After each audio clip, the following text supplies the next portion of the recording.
In 1953, a group of Yale seniors were surveyed about their life goals, and only 3% had written down their goals. 20 years later, researchers went back to that group, and that 3%, they weren't just more successful, they earned more wealth than the other 97% put in place by total. Now, here's the catch. That study never happened. But it's easy to believe because we want to believe the power of ambition is that strong that it can change our lives. And that is a topic for today's episode of the Social Engineer Podcast, the Doctor is in series. This is episode 327. I'm Chris Hadnagy, CEO and founder of Social Engineer LLC, the Innocent Lives Foundation, and the Institute for Social Engineering. And my co-host, as always, coming up with these great topics is none other than Dr. Abbie. I'm Dr. Abbie, the Director of Education at Social Engineer. I'm a behavioral scientist and I specialize in nonverbal communication, behavioral analysis, and human decision making. Before we get to our topic, as always, we have a sponsor, which is Social Engineer, and I want to talk about our foundational class coming in February in Orlando. Right now, I think we're about half full on that class. So if you really are interested in checking that out, go to social-engineer.com. Under training, it's the FACE class, FASE, Foundational Application of Social Engineering. We'll be talking about all the foundations, the psychological principles, the physiological things, nonverbals that are behind making you a great communicator, whether you're using this in leadership, sales, or as a professional social engineer. You can go check that out on the website, and I hope to see you there. And as always, we want to invite everyone to go check out our mastermind group. We have a really good growing group there now. We're putting content in there every week. We'll be holding webinars coming up soon. It's a really nice way to connect and kind of perfect your skills if you don't have time or ability to fly all the way over to Orlando. You can go to social-engineer.com to check that out too. And of course, we want to invite everyone to go check out innocentlivesfoundation.org. Our nonprofit there is going on 8 years. 550 some cases at this point. We work with law enforcement across the globe as non-vigilante OSINTers to help locate people who traffic children and create child abuse material. So if you want to support us, because we can definitely use it, go over to innocentlivesfoundation.org. And last but not least, give Clutch some love because they're the music on the show. We love those guys. Hit them up on clutchmerch.com and tell them how much you appreciate what they do. If you like this episode, give us a thumbs up and a like. And now let us get to our episode here. Okay. So Abbie, we're talking about the difference between obsessive and healthy ambition. But as we always do when we start these conversations, maybe we should just start with what is ambition? Yeah. So ambition isn't just wanting to succeed. It's a sustained motivational drive towards achievement and often impact. So in psychology, it overlaps with constructs like achievement, motivation, and goal orientation. But it's also really important that it's connected to identity. And what makes ambition unique is that it ties your goals with your sense of self. It's not just about a goal pursuit. It's that sense of self. It's not that ambitious people just want to do something. They want to become something. And from a neuroscience perspective, ambition activates the dopaminic reward system. And I think this is really, really interesting. It doesn't fire when we reach goals, but it fires when we pursue them.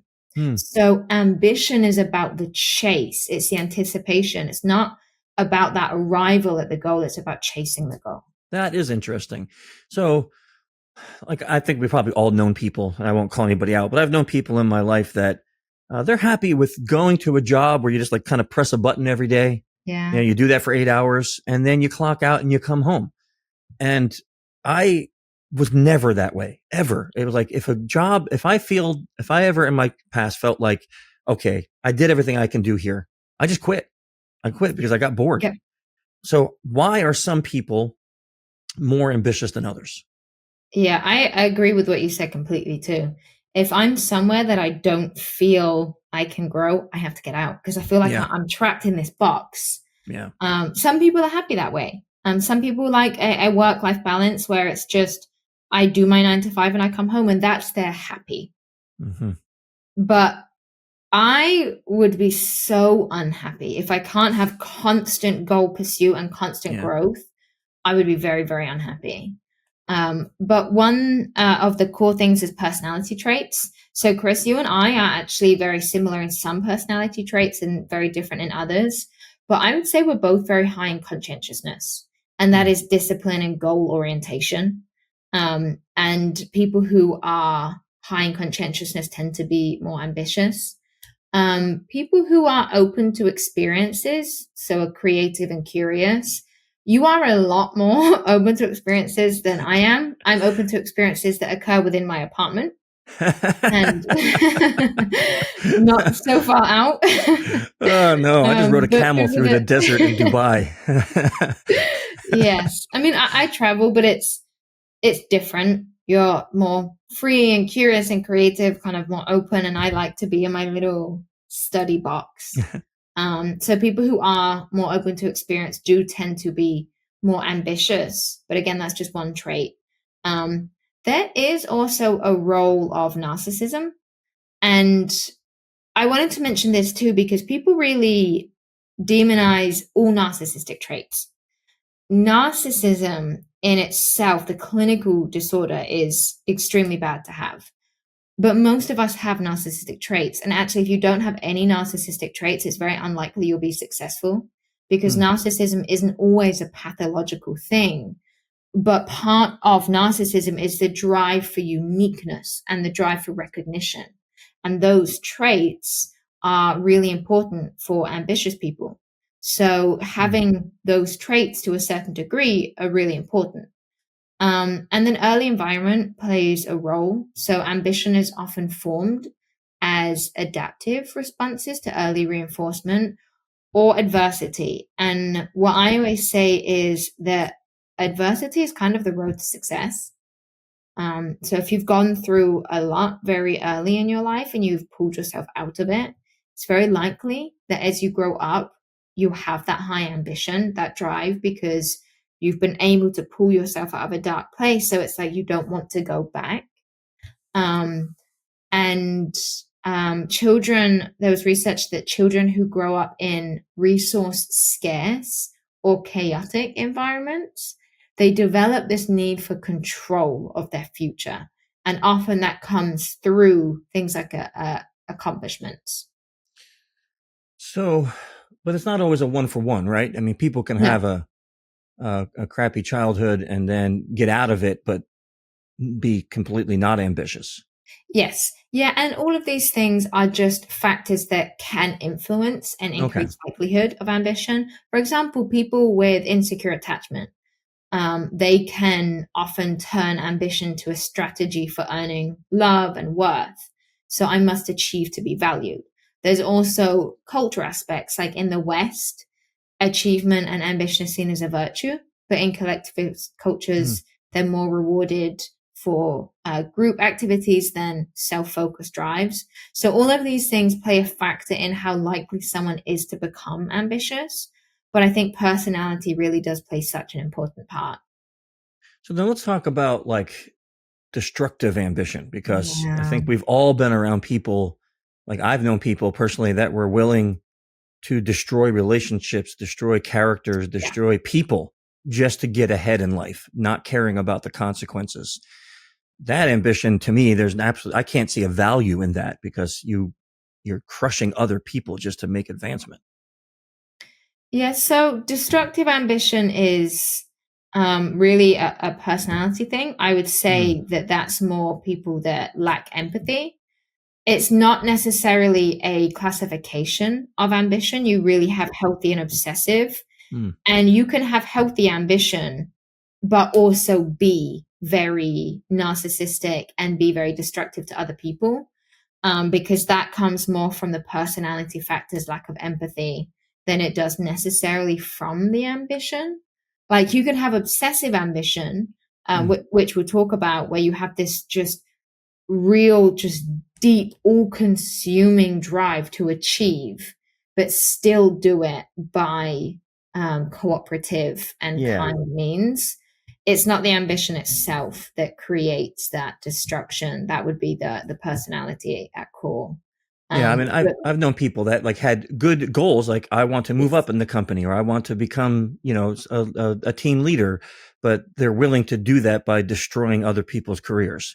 So it's yeah, still a good goal, it's good ambition, but they're getting about it the worst possible way that you can get about it. yeah, and I always say you have the long road and the short road. And the short road is the road where you can manipulate and Mm, you can lie and you can say that other people's work is your own. And you can take other people's opportunities, push people to the side. And when you have opportunities to push someone else under the bus, you do. hmm. And you take other people's opportunities. And like I said, they're often, no, this was my framework and it was Yeah. theirs. Yeah. And that's the short road. You might get those really quick wins. And I know speakers like that. There was one that has stolen from me and presented my frameworks as their own. But the long road may not get you those quick wins, doing it right, being cooperative, being honest, giving credit where credit is due. No, Hmm. that wasn't mine. Actually, that was them.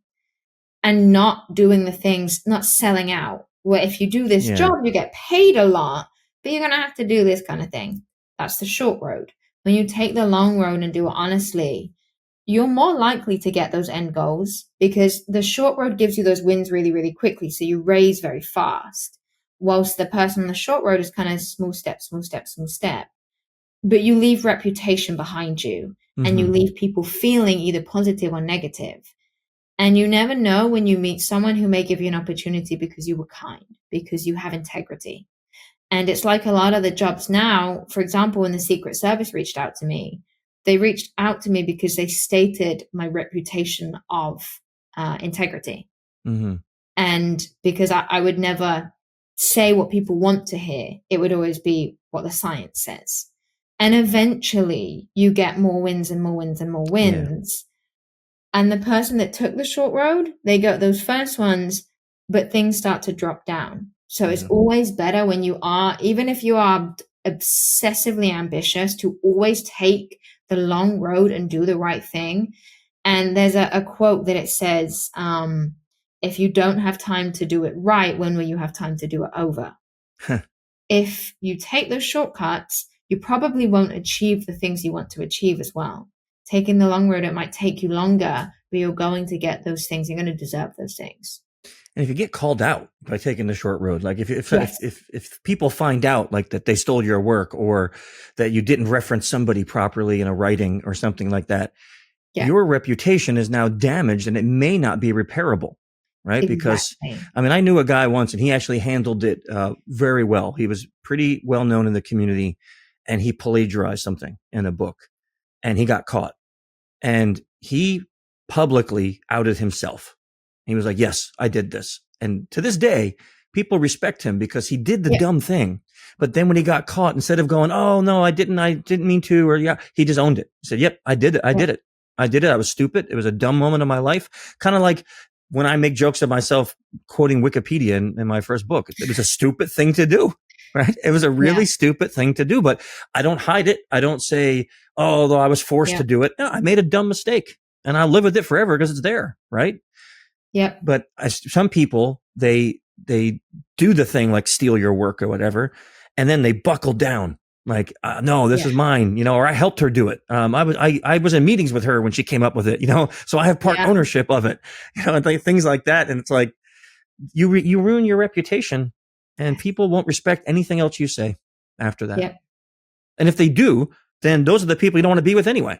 Exactly. Yeah. There was a business leader, I can't remember her name, but she did a presentation and she talked about how she got some backlash for firing an employee because he had cheated on his spouse. And she said that the backlash was people said, well, that's none of your business. And she said that's untrue because it's a character flaw. And if they cheat on their Right. partner, they would cheat on your business. Yes. And it's, like I said, it's not the ambition that's the problem where it becomes destructive. It's the personality of the person carrying that ambition. Well, we've had, I mean, you and I know people that were willing to ruin marriages to get ahead in life. And that eventually, when that comes out, you ruin trust, you ruin I mean, I could never work with a person that was, and I'm not saying if you make a mistake, I hate you, but that Yes. willingly, this is their character. They're going to go do this because they want to. I'm Yes. not talking about someone who, makes a mistake and they can correct it with their spouse. That's a different story. But this is, that kind of activity just really does make me feel like why would you not screw me over? Yes. Right? If you're willing to do that to someone that you said, I'll love you for all eternity, until death do us part, but you're willing to do that. Yeah. Not a very good way to go. But let's get back to the non-destructive ambition. Yeah. So we talked about before, we have two different kinds of people, right? So we have the person who, I don't mind not being ambitious at all. I go do my job. I come home. I'm happy just doing the same thing every day. And then we have the people who have all these goals in life and they're not satisfied unless they're being challenged. Can someone who has no ambition, can they become ambitious? Yeah, you can definitely develop ambition. Often it has to come internally though. Because ambition is tied to intrinsic goals like growth, mastery. It's not about getting the thing. That's just goal pursuit. And goal pursuit in terms of extrinsic goals. I want money. I want things. I want to chase the success. That's all extrinsic. It has nothing to do with the self. And for someone who is ambitious, it's got to come from within. And it aligns with self-determination theory, which is about you're driven by competence and autonomy. You want to make yourself something novel, something unique. And that's a hard thing to teach, but you can develop ambition, but it's to do with self-reflection. So it's, what is it that I want to leave the world? What is it that I want my legacy to be? It's not about developing a skill set. It's about really being hungry for that growth. Now, obsessive ambition is kind of what we idolize. And on social media, it won't take long if you just go on your newsfeed. Someone's there with a Ferrari. Someone's there holding a stack of money. You want to be successful like me? Yep. And it can really drive this, oh, well, if I don't have all of these things, money, fame, power, validation, I am not worth enough. And that's social where it media can is terrible at that. Say that again? Social media is terrible at feeding that. Yes, it is. It makes us feel like if we don't have those things, we're not good enough and we're not doing enough and we're not successful.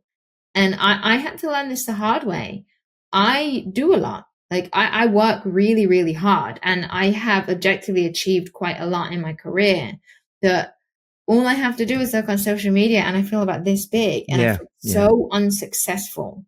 You look at these people doing these huge things and you think, I'm doing nothing with my life. Right.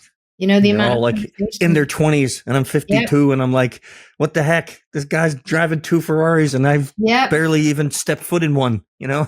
And the amount of conversations you and I have had about, both of us feeling like we're not doing enough with our life. And if we're not working 7 days a week, we're not working hard enough and we don't have X, Y, Z that these people do. So what are we doing wrong? And a lot of that is this obsessive ambition that can be triggered. It can take us out of healthy ambition of, I'm doing it because I want to make a difference, because I want to have an impact. And then it's that. And then we add on, and if I don't do it, I don't have value.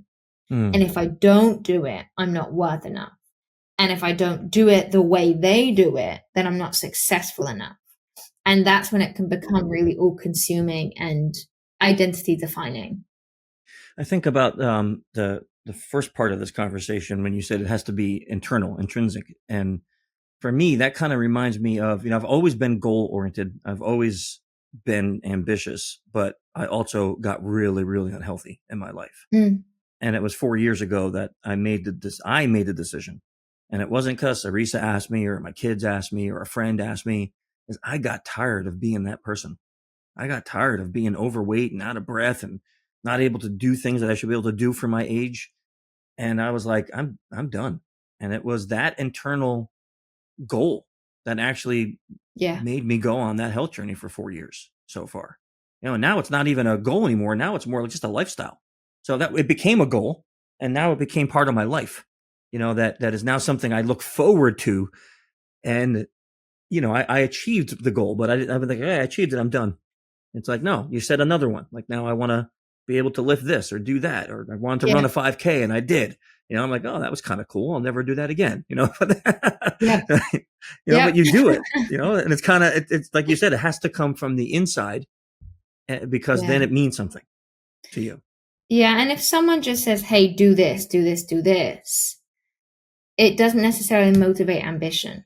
It just motivates the pursuit of that thing, not that identity. It doesn't make you want to change yourself. It just makes you want to obtain the thing. And like I said, a lot of it comes from adversity. And when I look back to my childhood, because I am someone I'm very driven. I have to keep achieving. When I look back to my childhood, I was never handed anything. It was always fend for myself. And I learned at a very, very young age, it doesn't matter what you're going through, it doesn't matter how bad life gets, how much you are desperate for help, nobody's coming. You have to just do it yourself. So I learned very early on to get up and just get on with it. And my ambition comes from not wanting anybody else to be in the position that I was in, with no hand helping them. So my ambition is I want to be that hand for people. So it can manifest in very different ways. Yeah. And for me, it's that adversity made me not want other people to go through that same adversity.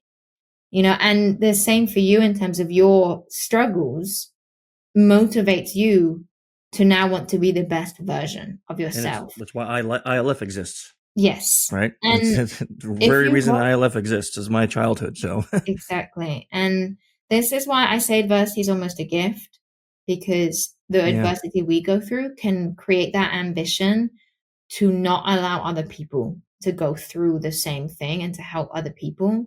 And that's something that's very, very hard to teach. Yeah.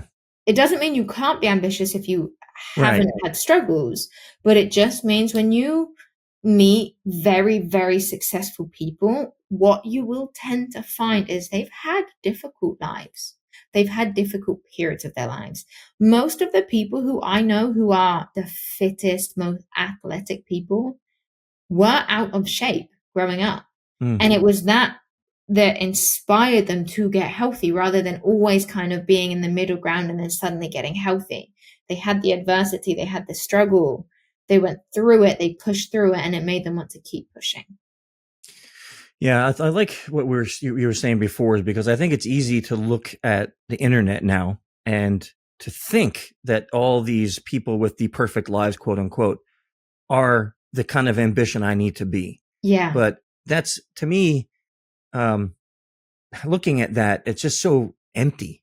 Yes. It's like, so what if I could someday afford to buy a Ferrari? I do that. That doesn't mean anything except that I was able to spend $250,000 on a car. That's all it means, right? But it doesn't change who I am or anything like that. But when you see those ads or those accounts, I think it's easy, like you said, to look at yourself, and if you fall for that trap, hopefully many people are getting out of that, but you fall for that, you start thinking, man, what am I doing with my life? I've been working my butt off and I can't afford a Ferrari. We idolize the high life, but it has a high price. And that's usually feeling connected, because when I have money, I have this, I have this, I have this, you're presenting yourself in a certain way. You're going to attract a certain kind of person. So if you're looking for real connections, real friendships, real relationships, and look, I have money, look, I have this, you're going to attract people that are looking for those things. Yeah. And then your relationships are going to be very empty.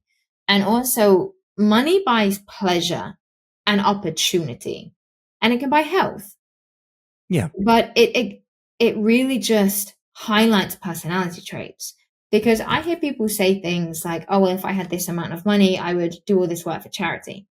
And I always ask straight away, well, what do you do now? Oh, well, I don't have the money to. Well, then you wouldn't when you have the money, because it's relative. For example, I am a sucker for an RSPCA ad. Anything with a sad cat on it, I donate. I have adopted donkeys. I've adopted all sorts of random animals because I'm a sucker. I just am. But my whole family are. All of us own adoptions and monthly subscriptions to all kinds of animal things because show us a sad cat, sad dog, done. Here's the money. We're all just like that. So say you have $100 and you donate $5.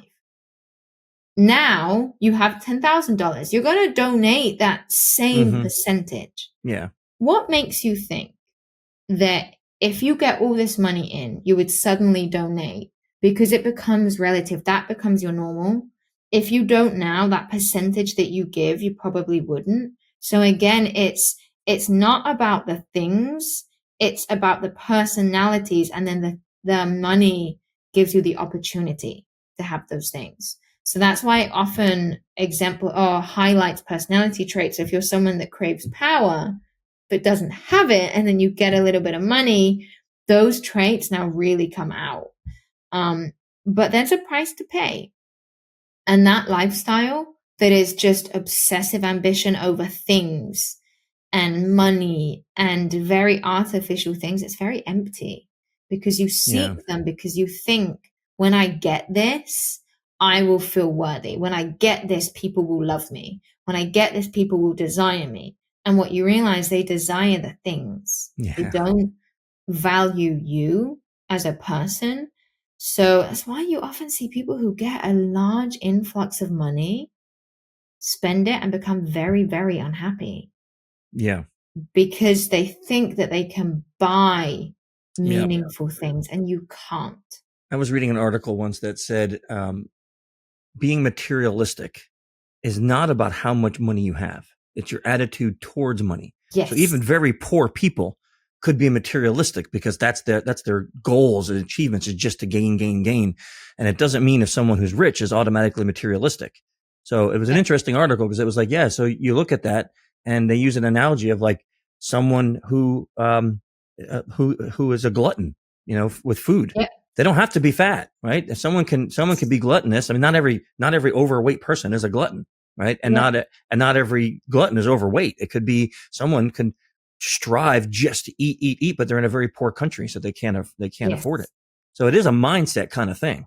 It is, and often the obsession to be successful and have these things can keep you unsuccessful, and they can lower you down. So, for example, if you are a male, and there's this competition between men, often more than there are women, to show these status symbols.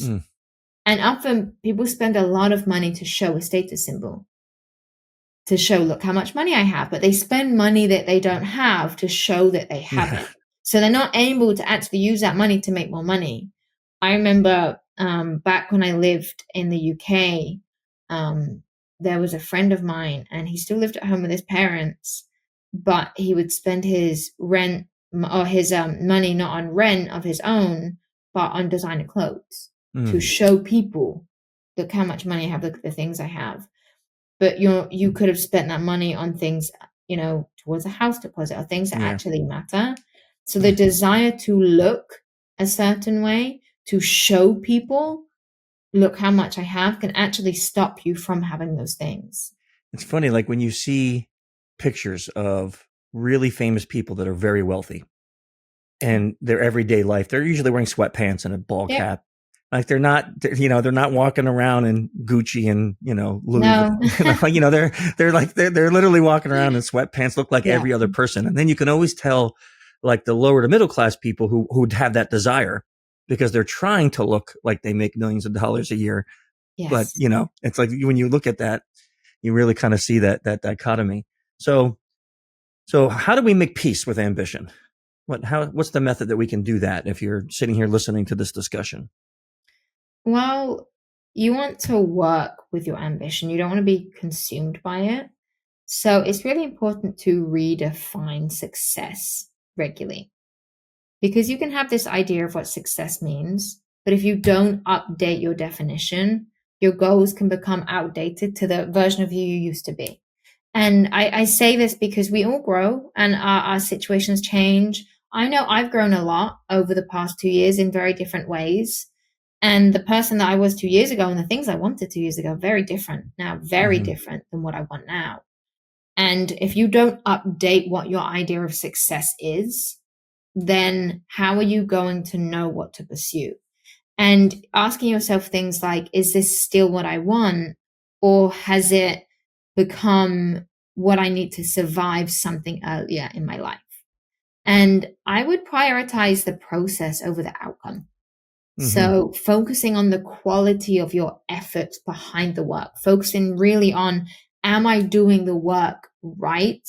Rather than how quickly can I get this thing done?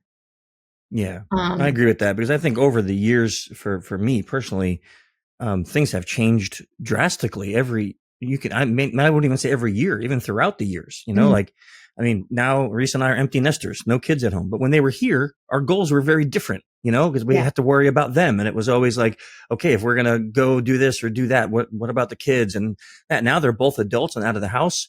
And it's like, well, now our goals have changed. Things are different for us here. So I think it's very smart to constantly look at your life and to adjust, because the goals I had, let's say pre-COVID, for business, for my life, for everything, are completely different than what I have right now. And if you don't adjust, I think, man, if I had the same goal now that I had pre-COVID, let's say for SECom, I would be depressed.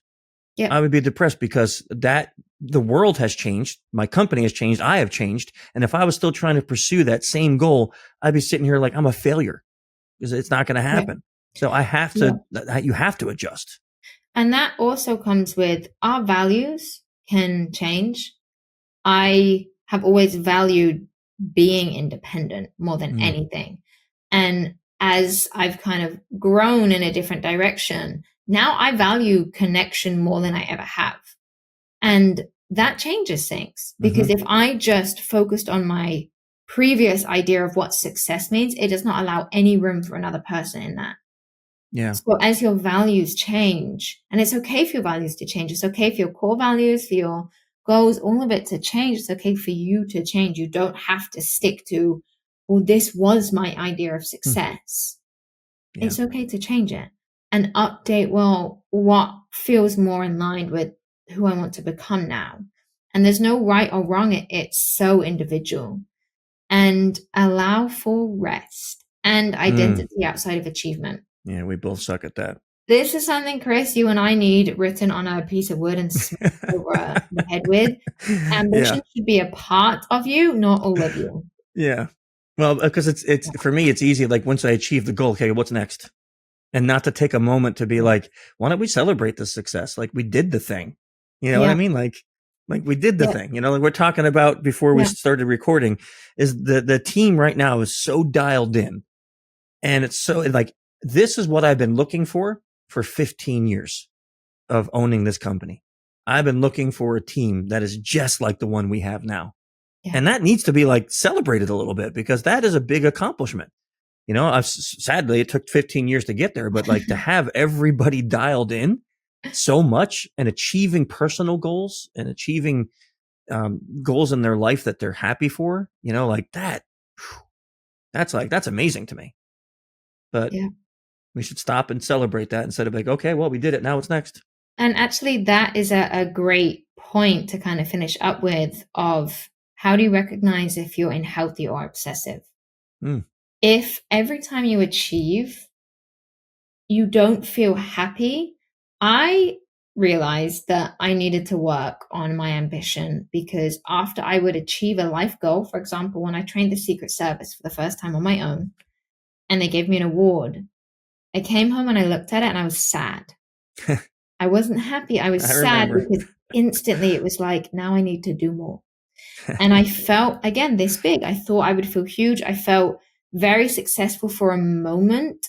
And then I felt more unsuccessful than I ever had, because I'd already moved the goalpost so far of what needs to come next. Yeah. So when you are unable to achieve and then celebrate and stop and congratulate yourself, and you instantly find yourself of what's the next thing, that's where you need to pause and go, okay, I've moved out of healthy ambition. Mm-hmm. It's now feeling like I need to do these things to be worthy. So let me pause and let me figure out why I'm in this space. Yeah. I think that's a good point. And as always, people, Dr. Abbie has given quite a few references that we'll put into the show notes so that you can look at these if you're interested in the science behind the stuff that we spoke about today. And then next month we have a really cool topic. We're discussing cognitive dissonance. I'm excited about that one. So we're going to have another great conversation around all this, but hopefully everyone's staying safe out there and making some good goals. And this podcast hopefully helped you to do that. So until next month, stay safe. See you.